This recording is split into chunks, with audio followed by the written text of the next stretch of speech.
Hello, this is Dr. Hanaa Assil, and this is a review of Unit 1 in the AS Chemistry Edexcel. So we're going to be talking about structure, bonding, introduction to organic chemistry. These are the topics included in the Unit 1 of the AS Chemistry Edexcel. So the first part is talking about atomic structure. We already know what is atomic number and what is mass number. So the atomic number is the number of protons, and that is the small number from the periodic table. So for example, fluorine has an atomic number of 9. Mass number, or atomic mass, or relative atomic mass, this is the total number of protons and neutrons in the nucleus, and that is the big number from the periodic table. And of course, if we're trying to get the number of neutrons, the number of neutrons is the difference between the mass number and atomic number. The number of protons and the number of electrons are the same as that atomic number, or the small number, if it is a neutral atom. So, if the question says a sample of copper contains these isotopes, complete the table to show the numbers of subatomic particles in the atom. So, the table is trying to tell us what is the protons, neutrons, and electrons. We look at the periodic table and we find that the atomic number is 29. So, the number of protons is the same as the atomic number for any isotope. Number of neutrons would be the mass number minus the atomic number. So for the first one is 63 minus 29, or 65 minus 29. So that is the number of neutrons. The number of electrons is the same as protons because there is no positive or negative charges on the atom. Now, electron configuration, we should know that energy levels are made up of sublevels. So the first energy level is made up of 1s, the second energy level is made up of 2s and 2p, the third is 3s, 3p, 3d, and so on. And each sublevel is made up of orbitals. So the orbital is a region that can hold up to 2 electrons with opposite spins. So the 1s orbitals, or the s orbitals in general, are spherical. The 2s is just slightly bigger than the 1s. The p orbitals are dumbbell shaped around the x-axis or y-axis or z-axis. So the 1s has 1 orbital, and that's spherical.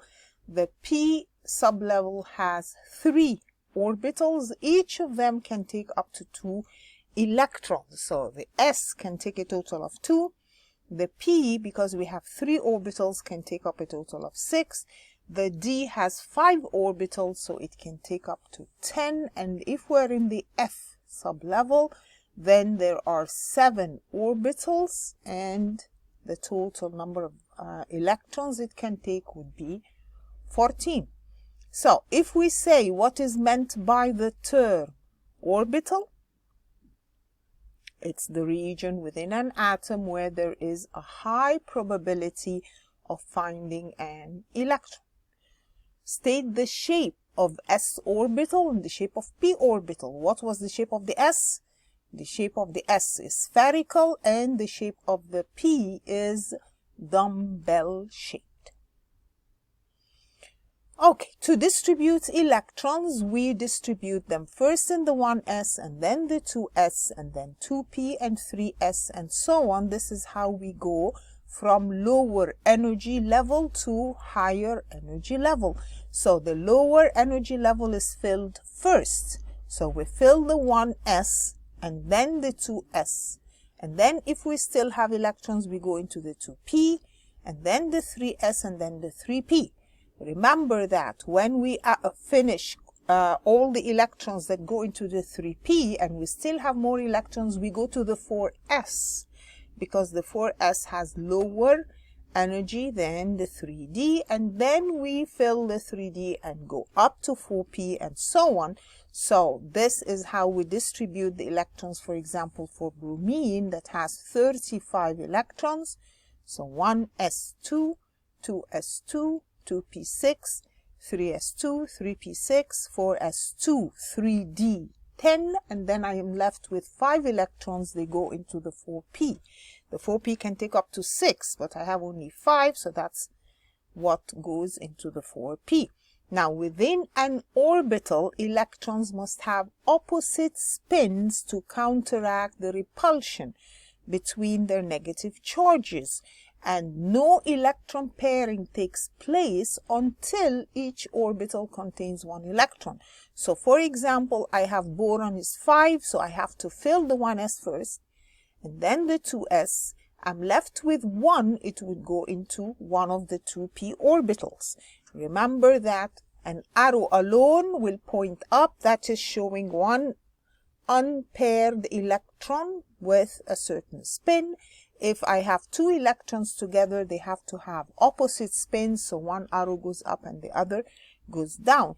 And then when we're filling, for example, nitrogen has a total of 7. We put 2 into the 1s, 2 into the 2p, into the 2s. Now we're left with 3 to go into the 2p orbitals. I have 3 of them. I need to put 1 electron into each of the orbitals before I can pair them. For example, in the oxygen, I will need an extra electron to be paired. So the ones that are alone are unpaired. The ones that have 2 electrons in the same orbital, these are paired electrons. So, for example, iron has 26 electrons. This is how it is distributed. Remember, we fill the lower energy levels first. Exceptions to that rule: chromium. Chromium has 24 electrons. I'm supposed to put 4s2, 3d4, but because a filled or half-filled sublevel is more stable, so it is better to put it as 4s1, 3d5. In that case, both the 4s and the 3d are half-filled. Another exception is the copper with 29 electrons.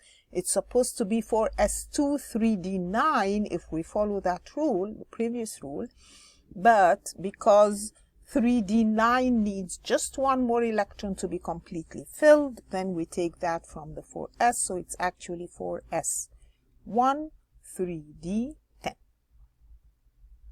So which is the electronic configuration of chromium? Again, what is chromium? Chromium is 24, and we said instead of having 4s2, 3d4, I would have 4s1, 3d5, and that means both 3d and the 4s are half filled. Give the electronic configuration of the nickel ion in nickel 2 compounds. Now remember, when we're filling normal atoms, we fill the 4s before the 3d. So nickel alone is 1s2, 2s2, 2p6, 3s2, 3p6, and then 4s2, 3d8. So when we are filling electrons, we fill the 4s before the 3d. But what if we are removing electrons? So I want nickel 2+. Nickel 2+ means I need to remove 2 electrons. Where am I going to remove it from? I remove from the 4s first before the 3d. So the 4s electrons are the ones that are removed first before we go to remove from the 3d. So for example, copper alone is 4s1, 3d10. Remember, you can write the configuration complete, 1s2, 2s2, 2p6, 3s2, and so on. Or you can just say argon. Argon is 18, and then you complete the rest of the electrons. Now, what if I'm trying to put copper 2+? Copper 2+ means I need to remove 2 electrons. I will remove 1 electron that is in the 4s and the other one from the 3d. So the copper 2+ will have a 3d9 configuration. Please remember, when you're filling electrons in an atom, you fill the 4s before the 3d. When you're removing, you remove from the 4s first because that is the 4th energy level or the outer energy level. before you remove from the 3D. And then if we write out all the electron configurations for the different elements, we will find that the ones in group 1 and group 2 will always end with an S, so we call that the S block. The transition metals will always end with a D, so that is the D block. Starting from group 3 till the end are P block. If you sit down and write the electron configuration of any of them, it ends in a P, and the ones that are down, lanthanides and actinides, will end in an F. So that is the F block. So if the question says a stable ion M3+ contains 18 electrons, in which block of the periodic table is M? Well, let's look at the periodic table. What are we looking for? We're looking for something. After I remove 3 electrons, it has 18. That means originally it had how many? It had 21 electrons. So which of these has an atomic number 21? That is scandium, and scandium is in the D block. Then the next chapter is talking about mass spectrometry. We said mass spectrometry is an analysis of a compound or an element, and we go through several steps in this apparatus. The first step is we vaporize, of course, the sample. So we heat the sample until it is vaporized, and then it is bombarded with high energy electrons to remove electrons from the sample, and this forms positive ions. So the first step is we vaporize the sample, we pass it through a heater until it's vaporized, then we bombard it with electrons, high energy electrons, using an electron gun. This knocks out an electron and changes the sample to form positive ions, so that is ionization. Then the sample goes through an electric field, and in the electric field we have acceleration. So the positive ions are passed through the positively charged electrodes and accelerated using an electric field. Then they go through a magnet. Now in the magnet we have deflection. So the positive ions are deflected by a strong magnetic field. This is because lighter ions are deflected more than heavier ions, so we sort of separate all the ions. And the last step is the detection, in which the ions hit a detector connected to a computer, and this results in a spectrum which can be analyzed. We use the spectrum either to analyze a compound. In that case, I'm trying to get its molecular mass and the mass of its fragments to determine its structure, or I can use it to analyze an element. In that case, I will get the mass of each isotope and its abundance. So if we're using it for a compound, we said the first thing we look at is the peak with the highest M/E, mass over charge. The highest M/E peak, that is the parent ion peak, and that gives you the molecular mass of that compound. So here the parent ion peak is at 72. That is correct. The MR of the whole molecule is 72. Remember that all the fragments we're analyzing are positively charged. So if we say the 72 is due to what? It's due to that fragment with a positive charge. And then if I break it up into different fragments, into different pieces, we should be able to account for each of these peaks. So if I cut off a CH3, I get a peak at 57. If I cut off another CH2, then I get a peak at 43, and so on. So all the peaks should be accounted for in order to confirm that this is the correct structure. Remember, the peak with highest M/E is called the parent ion peak. That is the MR. Now, the peak with the highest height or highest relative abundance is referred to as the base peak, but that has nothing to do with us. We don't care what that is. We just care about the molecular mass of each fragment. Ethanol, for example, the MR of ethanol is 46. So my highest peak, or the highest M over E, or the parent ion peak, is 46. And then if I break it up into fragments, I can have the other peaks that we see. So that means that this molecule has this correct structure. If we're analyzing elements, then we're talking about isotopes. We know that isotopes are atoms of the same element having the same atomic number but different mass number. So different number of neutrons but same number of protons. Now if we analyze chlorine, for example, we'll find that we have two peaks. That means we have two isotopes of chlorine. Now the isotopes are at which M over Z or M over E, which masses. So one isotope has a mass of 35, and that is 75% abundance. That means 75% of the chlorine atoms have a mass of 35, while 25% of them have a mass of 37. So in order to get the relative atomic mass, we multiply the mass times its abundance plus the mass of the other one times its abundance over 100, or over the total abundance. So this gives a relative atomic mass of chlorine of 35.5.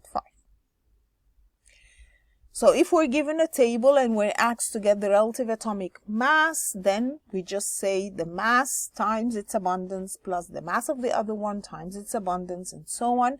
And notice if the question says give your answer to a certain number of decimal places, then please do what the question is asking for. A sample of the element chlorine was analyzed in a mass spectrometer. Chlorine has two isotopes. What is the total number of peaks due to ions with single positive charge, which could be seen in the mass spectrum? So we're analyzing Cl2.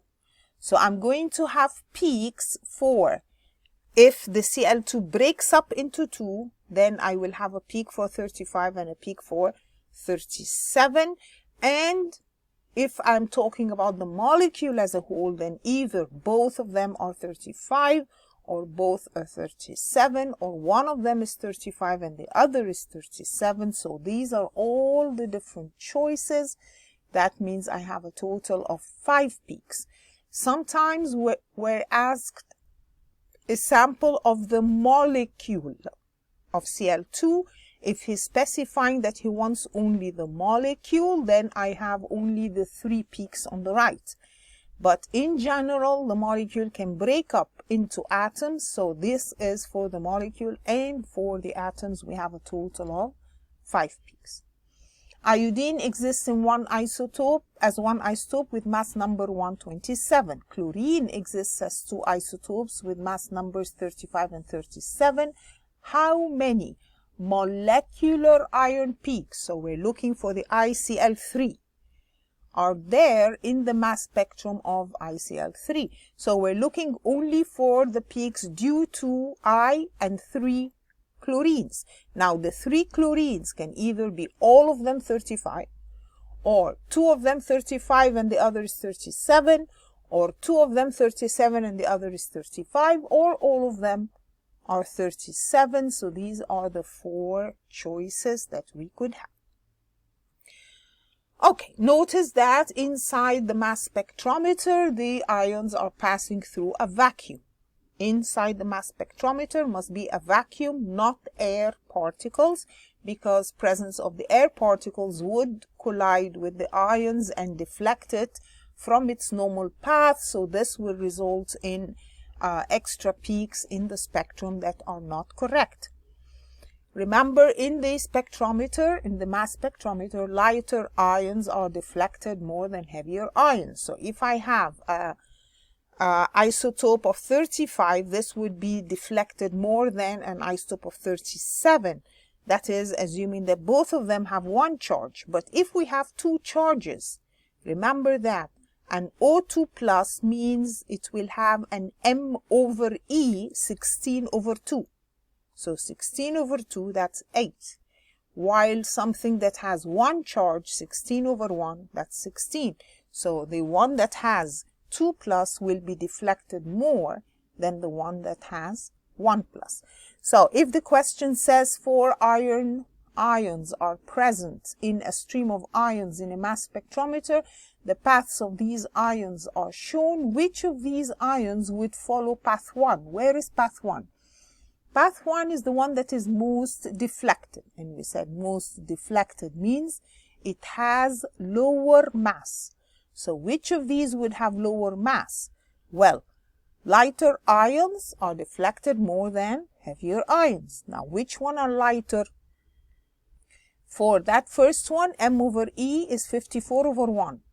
For the other one, it's 54 over 2. Now, for the third one, it would be 56 over 1, and the other one is 56 over 2. So which of these are lighter? The one with the lower M over E. Explain why isotopes of an element have the same chemical reactions, but their ions are deflected differently in a mass spectrometer. Of course, isotopes of an element have the same number of electrons. They have the same electronic configuration. So they will do the same chemical reactions. But in the mass spectrometer, they will have different M over Z. So the heavier ions are deflected to a lesser extent.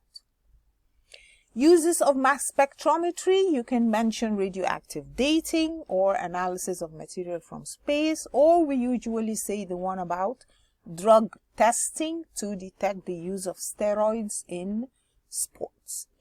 Others could be quality control in pharmaceutical industry and so on. Okay, the third chapter was on chemical formula and equations, and you should know that to write a chemical formula, we write the symbols and put the valency of one under the other. If it is an element in the periodic table, you can get the valency from the periodic table because the valency is number of electrons lost or gained in order to have a full outer shell. But if it is an atomic group, hydroxide, nitrate, nitrite, and so on, we are required to learn the formula of each one and its valence. So, transition metals, you know that transition metals usually have more than one oxidation number or more than one valency. So if we say iron, we have to specify, is it iron 2 or iron 3? Copper is usually 2, silver is usually 1, and zinc is always 2. To write acids, we write H first and then the rest of the acids. So hydrochloric is the acid that has chlorine, nitric is the acid that has nitrate, sulfuric is the acid that has sulfate, and so on. And then we check the valencies, put the valency of one under the other.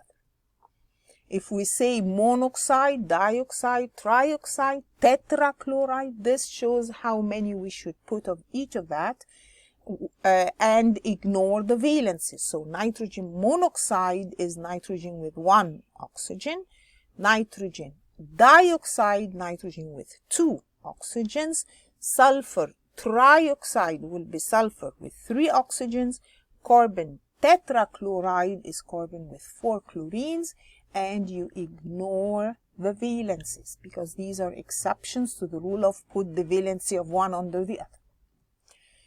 Balanced chemical equations, of course, when he says write balanced equations or write equation alone, that means a balanced chemical equation. If a word equation is required, they will mention word. Otherwise, it is implied that the equation has to be chemical, symbol, and balanced. Remember that some molecules are diatomic, hydrogen, nitrogen, oxygen, fluorine, and everything under fluorine. Diatomic means when it's standing alone in the equation, it has to have a 2, or the molecule is made up of 2 atoms. We have balancing of ionic equations. When we have two half equations like this, each of these is called a half equation. We need to balance each equation first. So let's take a look at the first equation. We have two chlorines before the arrow, so we need two chlorines after the arrow.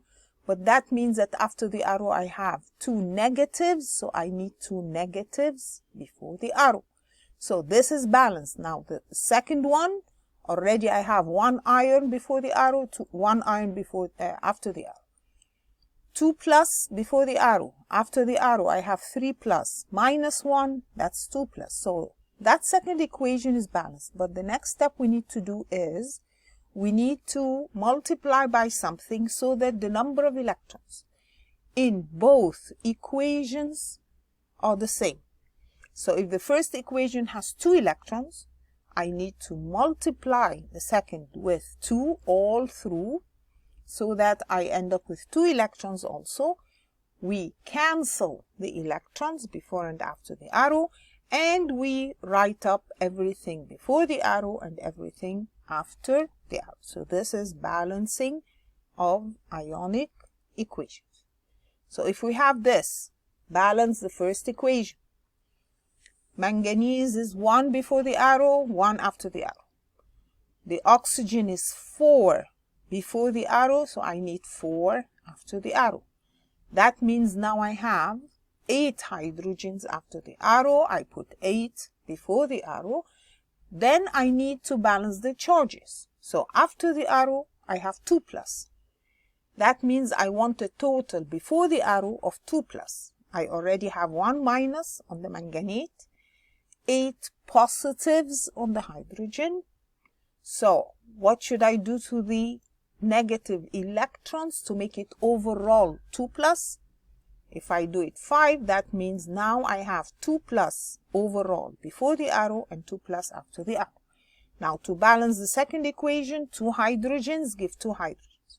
2 oxygens, that's already balanced. Now I need to balance it. Before the arrow there is no charge, so there is an overall of 0. After the arrow, I need to make it an overall of 0. So this is now balanced. But in order to add the two half equations, the number of electrons should be the same. How can I make them the same? I multiply the one down by 5, so that I multiply all through by 5. And the one up I can multiply all through by 2.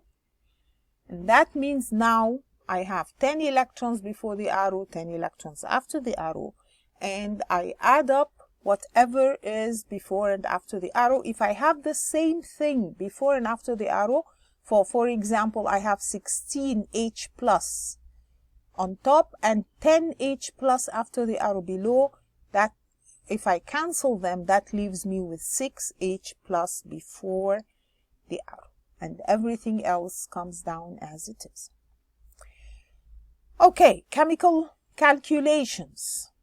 First of all, you know that the relative atomic mass is the average mass of atoms of an element relative to 1/12 the mass of a carbon-12 atom.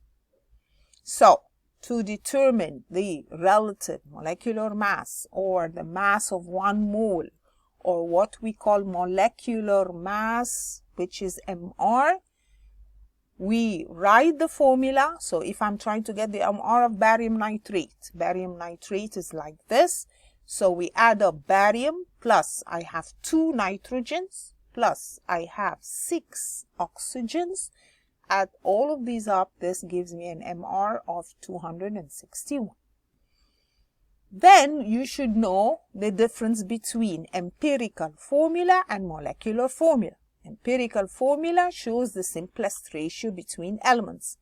Molecular formula shows the actual ratio between elements.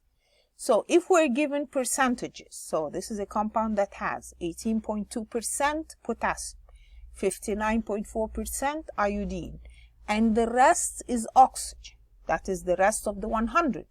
So I add up the potassium and iodine and subtract from 100. That means my oxygen is 22.4. How do we get empirical formula?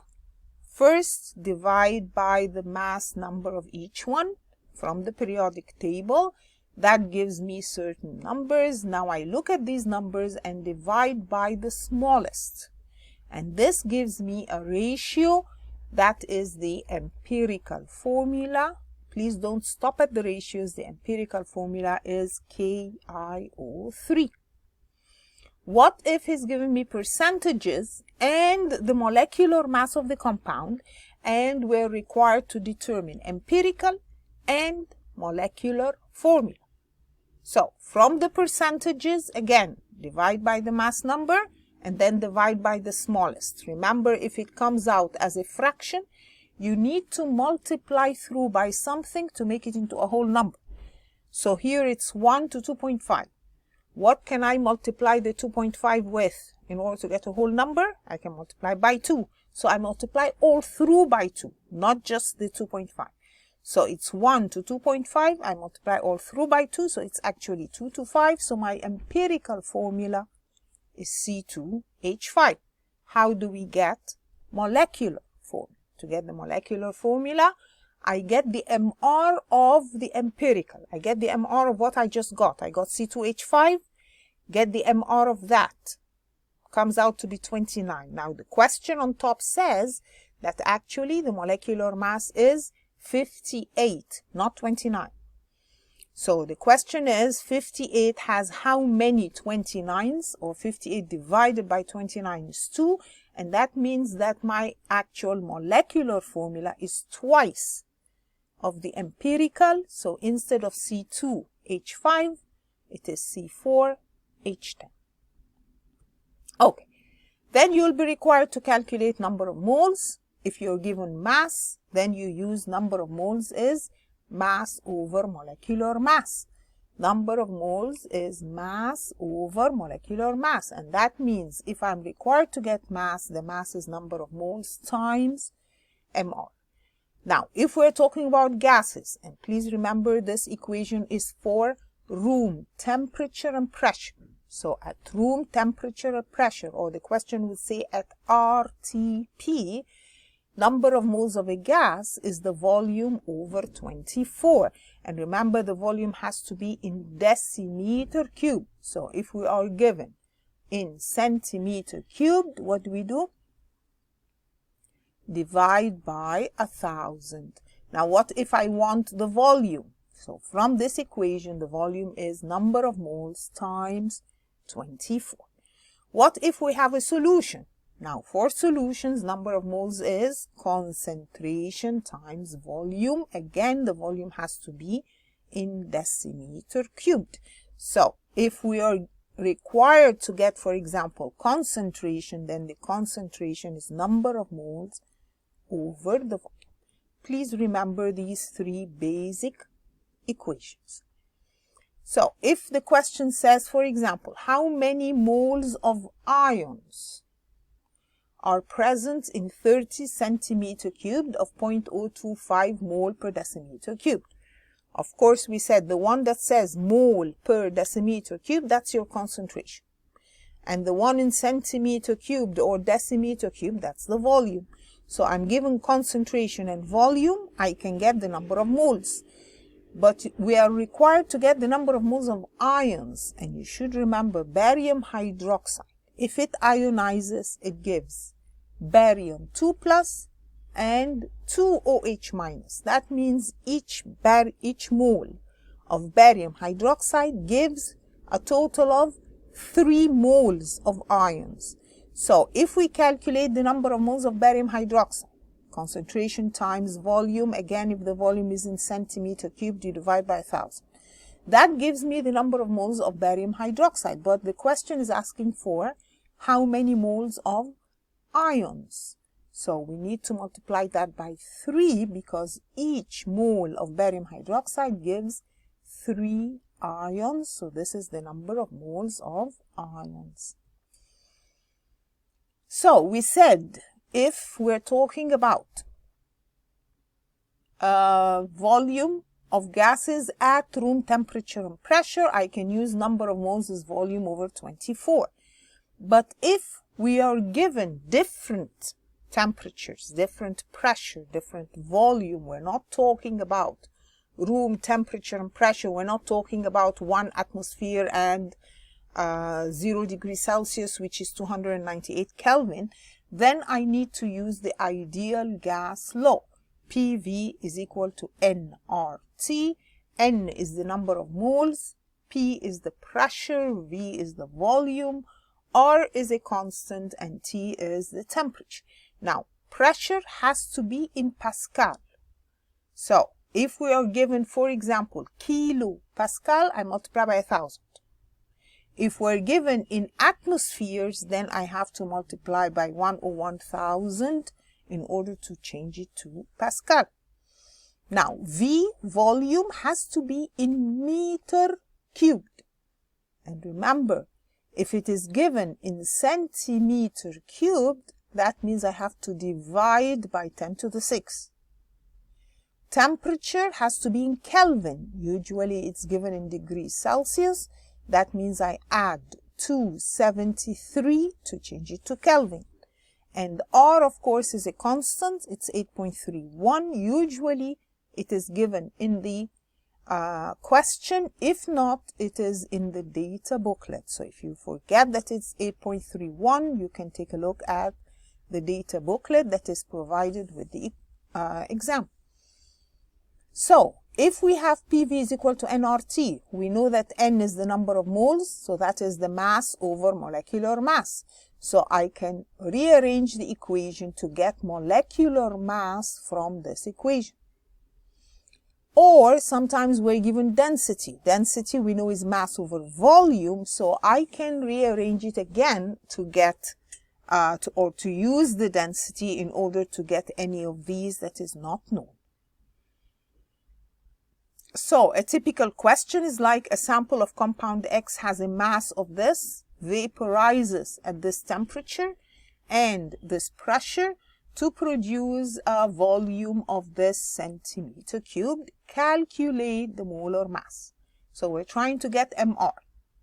If we use PV is equal to nRT, N is mass over molecular mass. So if I rearrange it, I can get the MR. Now we're given the temperature in degrees Celsius. We said we have to add 273 before we put it into the equation. So if we rearrange that equation, it is MR is equal to mass times R times T. So the mass is given, times R is a constant and it's given, times the temperature in degree Kelvin. Over what? Over the pressure. Now we're given the pressure in kilo Pascal. I have to multiply that by 1,000. It's supposed to be in Pascal. I am given the volume in centimeter cubed. And we said if we're given in centimeter cubed, we have to divide by 10 to the 6 or multiply by 10 to the minus 6. This gives the MR that is required. When an evacuated glass bulb of volume this, so we're given volume, is filled with a gas at this temperature and this pressure in kilopascal, the mass increases by 0.103 grams. That means the mass of the new gas is 0.103. Deduce whether the gas is ammonia or nitrogen or argon. That means I'm trying to get the MR, and from the MR I can tell which gas it is. So again, we use PV is equal to nRT, get the MR. Again, the mass is given in grams, R is 8.31, temperature is 24 degrees Celsius, I added 273, pressure is in kilopascal, so I multiply by 1,000, and the volume, where is the volume? In centimeter cubed, I multiply by 10 to the minus 6. This gives an MR of 40. 40 is for argon. And then Avogadro's constant. We should know that 1 mole of any gas occupies a volume of 24 decimeter cubed at room temperature and pressure. And the Avogadro's law says that equal volumes of gases will have the same number of molecules, which is 6.02 times 10 to 23. And that means if I'm given the number of moles, I can get the number of molecules, or the other way around. So if we say the Avogadro constant is equal to the number of what? If the question says ions in NaCl, that's not right, because Avogadro's constant, if we say 6.02 times 10 to 23 sodium chloride molecules, so that's the number of molecules, but each molecule has 2 ions, so if I'm trying to get the number of ions, I should multiply by 2. Atoms in H2, again, H2 is made up of 2 atoms, so the Avogadro's constant times 2 will give you the number of atoms. Electrons, again, you multiply by 2 because that's the number of electrons. But remember that Avogadro's constant is the number of molecules in 1 mole of a gas. How many ions in 284 grams of sodium sulfate? Again, sodium sulfate, I can get the number of moles of sodium sulfate, so that's mass over molecular mass, and that means I have 2 moles. But that is the number of moles of molecules. Now, each sodium sulfate will give 2 sodium ions and 1 sulfate ion, so actually each mole gives 3 moles of ions. So that means that the number of moles of the ions would be 6, not 2 moles. And the number of ions is that number of moles times Avogadro's number, so that is the number of ions.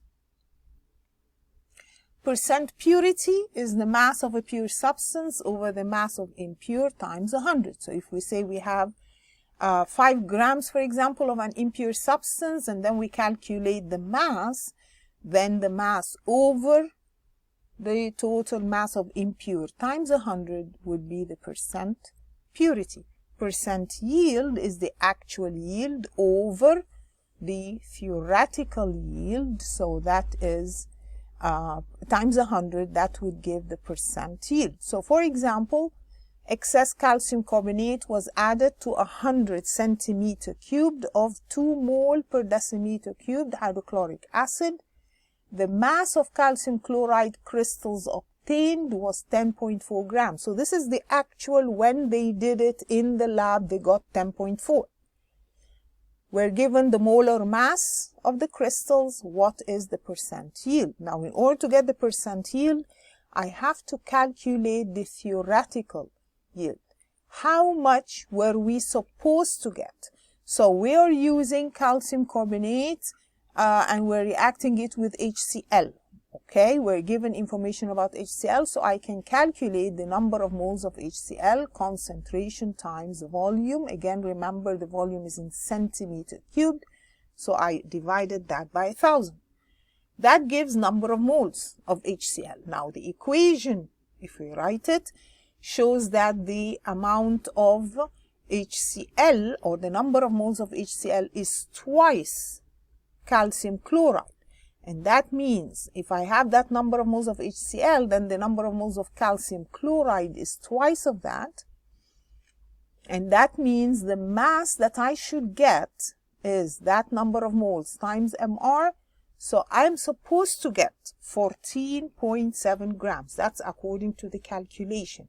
Now, what did the question actually get? They got 10.4 grams. That means the percent yield is what they got over what we calculated should be the theoretical mass times 100. This gives the percent. So how do we get percent atom economy? You should know that atom economy is the molar mass of the desired product over the sum of all the molar masses of all the products times 100. So, for example, if I want to get, I have this equation and it's giving ethanol, and we want the atom economy for production of ethanol in this reaction. Now, we said, what is the atom economy? It is the mass of the required product. We have 2 moles of ethanol. Each of them has an MR of 46, so that's 2 times 46. Over the total, which is the total products, which is 2 times the ethanol, MR of ethanol plus 2 times the MR of CO2.